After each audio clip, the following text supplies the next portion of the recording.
Hello दोस्तों, मेरा नाम है आरजे टकला नेता। आज की कहानी का शीर्षक है टकला नेता और भूतनी का प्यार। अगर चैनल पर पहली बार आए हैं तो चैनल को सब्सक्राइब करके बेल आइकॉन को जरूर दबाएं। फेसबुक पर देखने वाले फॉलो वाला बटन जरूर दबाएं ताकि इस तरह की कहानियां सबसे पहले आप तक पहुंच सकें। एक छोटे से कस्बे में रमेश नाम का एक टकला नेता रहता था। रमेश की चमकती पतली सिर और जोशीली स्पीच की वजह से लोग उससे डरते भी थे और उसका सम्मान भी करते थे। लेकिन रमेश का एक राज था, उसे भूतों से बेहद डर लगता था।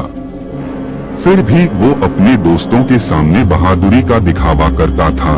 एक दिन चुनाव प्रचार के दौरान रमेश को एक पुरानी सुनसान कोठी में रात बिताने की चुनौती मिली। लोग कहते थे कि वहाँ एक भूतनी रहती है जिसका नाम शालिनी था। शालिनी अपने जमाने की खूबसूरत नर्तकी थी जो अपने प्रेमी की बेवफाई से मर गई थी। रमेश ने हंसते हुए कहा, अरे भूत कुछ नहीं होता, मैं आज रात वहाँ सोऊंगा। रात के 12 बजे रमेश उस कोठी में पहुँचा। अंदर का माहौल ठंडा और डरावना था। टूटी दीवारों पर पुरानी तस्वीरें टंगी थीं और हवा में हल्की सी सिसकियां सुनाई दे रही थीं। रमेश ने अपनी टॉर्च जलाई और एक पुराने सोफे पर बैठ गया। तभी उसे लगा कि कोई उसे देख रहा है।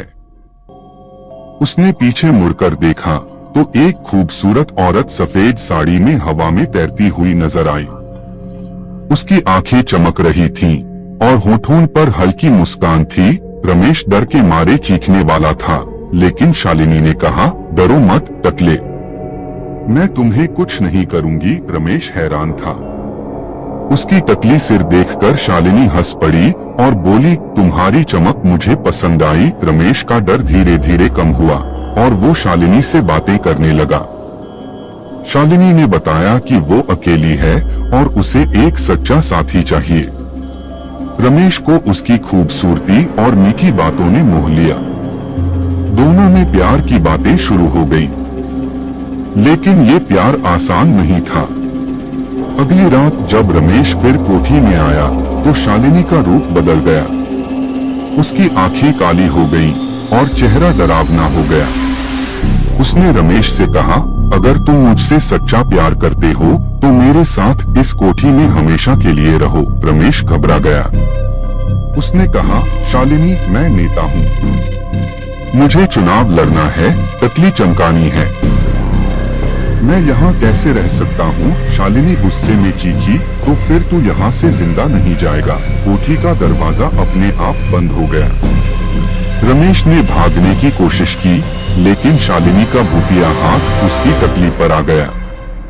उसकी ठंडी उंगलियों ने रमेश की टकली को सहलाया और कहा, ये चमक अब मेरी है। रमेश चीखा, लेकिन उसकी आवाज बाहर तक नहीं गई। सुबह जब उसके दोस्त कोठी में पहुंचे तो रमेश वहां नहीं था। सिर्फ उसकी टोपी जमीन पर पड़ी थी और पास में एक नोट लिखा था, टकला मेरा हो गया। शालिनी। कस्बे में अफवाह फैल गई कि रमेश अब शालिनी के साथ भूत बनकर कोठी में रहता है। रात में लोग कहते हैं कि वहां से एक टकले भूत की हंसी और शालिनी की सिसकियां सुनाई देती हैं। कैसी लगी ये टकला नेता की डरावनी रोमांटिक कहानी? इसके बारे में कमेंट बॉक्स में जरूर लिखिए। शीघ्र मिलते हैं आपसे एक नई कहानी के साथ।